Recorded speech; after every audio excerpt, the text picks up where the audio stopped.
So, ladies and gentlemen, the debacle with the United States just seems to keep going on. And this is the first story of the day. And this is actually the US Senator Ted Cruz. Now, for those of you who don't know who he is, he's a senator out of Texas. In terms of the Republican senators, he's a heavyweight, like a proper heavyweight. Anyway, Ted Cruz came out and basically said that South Africa is going out of its way to alienate, yes, alienate the United States. And according to him, the reason that we're going out of our way to alienate the United States is actually because of the latest debacle, which is obviously the Taiwan embassy standoff. Now, for those of you who don't recall, the South African government asked Taiwan to move its embassy out of Pretoria, basically because it no longer wanted to recognize Taiwan as an independent country. Now, this actually comes on the back of China, who's trying to exert control over Taiwan and is suggesting that Taiwan is basically part of them and is acting like an independent, broken away country, but it's not, according to the Chinese. Now, this has led to numerous debacles around the world, where John Cena, for example, recognized Taiwan as a country and then had to learn Mandarin in order to apologize to the Chinese so that Fast and the Furious could be played in China and his film wouldn't get blacklisted. Yeah, this actually really happened. So you see, the problem is that China really wants everybody else to recognize Taiwan as a province of theirs, if you will, so that when it exerts military control over it, they can basically say, well, we're quelling an uprising or we're retaking back our land, I don't know, some rubbish.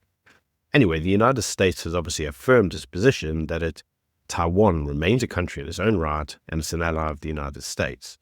And the United States have noticed the way that the South African government has supporting the Chinese claim over the territory, and they say that this in itself shows that it's a kind of like third party or around the way attack on one of its allies. It also has interests in Taiwan, specifically in the form of the Taiwanese semiconductor manufacture plant, which supplies a lot of the microchips that the US uses in numerous forms of its technology, whether it be military or domestic. So according to the US, Taiwan remains a strategic ally, while in this instance, South Africa is alienating its ally, which indirectly affects its interest, which indirectly affects the position between South Africa and the United States. Now, the relationship is already strained, and according to the US, this is straining it even further.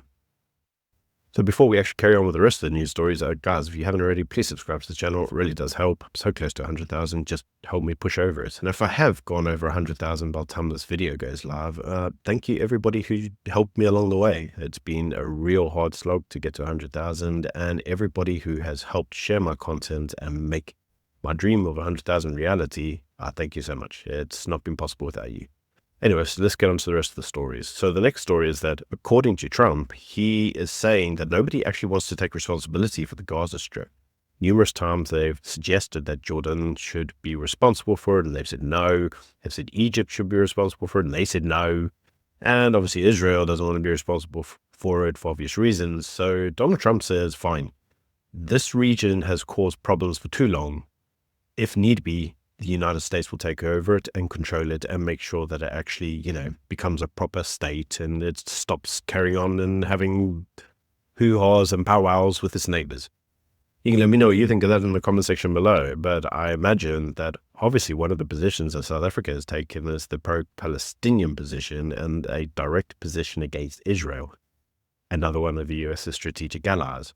And according to the US, well, they're not going to relinquish their allyship with the Israeli Prime Minister, Benjamin Netanyahu. So what's that all going to land up in? Well, if South Africa continues its position where it supports Hamas, well, again, it's another nail in the coffin of South Africa, right? The next news story is that Bill Gates is now moaning because USAID has been cut. And according to Bill Gates, this means that there are numerous countries around the world that are now going to suddenly have magical illnesses. And it's all due to the cut in the USAID. Yeah, I'm not sure Bill Gates, who made his name in software engineering with the company of Microsoft, should be responsible for things like USAID. USAID is a form of United States charity. They give a lot of money around the world to various charitable goals, specifically in countries that need aid. Now, in terms of South Africa, we get nearly just under 20% of our actual aid budget. By AIDS, I actually mean AIDS. So a large amount of our AIDS budget in terms of the medication that goes out, it actually comes from the US. It's not actually the US's problem. But at the end of the day, this isn't to say that these individuals shouldn't be getting the aid and support that they need, but what they should be doing is getting it from our government. They shouldn't be relying on handouts from foreign entities, which we've covered numerous times in these videos. Well, obviously, the South African argument is that we can't afford to support these programs. But, in typical fashion, if we stop looting the fiscus, we probably have more than enough money to pay for these programs numerous times over. But unfortunately, that's the story of the Republic, is it not? Then on to the final US news story. Well, this is actually the news story that yesterday, apparently, Elon Musk and Cyril Ramaphosa had a telephone conversation around the whole misinformation and distortions about South Africa that apparently Elon Musk is giving, specifically in relation to, should we call it the persecution of a certain ethnic minority. Now, whatever you believe in that instance, apparently the president and Elon had a very cordial conversation, and this entire conversation was actually set up by Elon's father. So Elon's father says that Elon Musk's position is basically that the United States would love to help South Africa, but in order for it to do that, it needs to stop persecuting and having a war against white people. Those were his words, not mine. You can let me know what you think in the comment section below.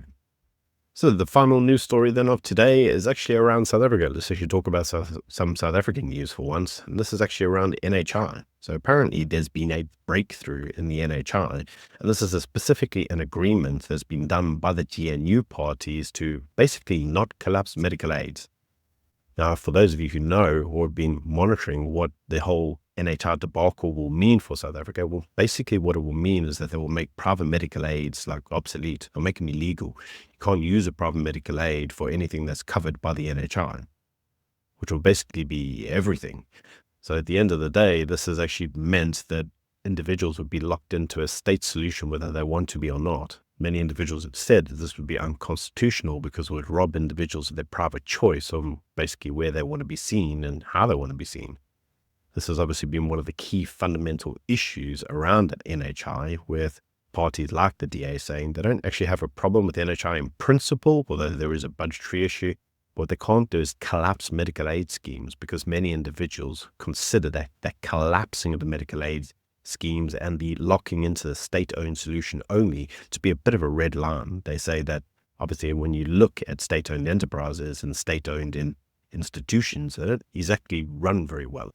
So if that was your only solution when it came through to health, well, according to the DA, that would mean many people would just leave, because you can try and make alternatives when it comes to your employment, but your health, yeah, that's your red line. Anyway, according to Ramaphosa, apparently Aaron Warren, the health minister, and John Steenhuisen have met, and they went through at the sidelines of the Kotla, and they agreed that basically they wouldn't collapse private medical aid. And yay, NHI is suddenly fixed. Yeah, I don't know. You can let me know what you think in the comment section below, because I actually want to make a final statement on all of this. This is the news that some civil society groups have come out saying, the Expropriation Act isn't actually as bad as we all think, and that Trump's over-egging it. And I've got to say, I'm getting hurtful of all these civil organizations, and in many instances, many private institutions. They've all got big mouths. Every single one of these civil societies, you scream from the top of their lungs about how everything was going to be expropriated and it would kill the economy, and we need to stop this now, and this act is terrible, and it's constitutional, what. And they screamed and shouted for ages. And now the act's been passed, and they're going, oh, look, the US is criticizing us. It's not that bad. It's actually okay. I mean, the US is just over-egging it. No, mate, you over-egged it first.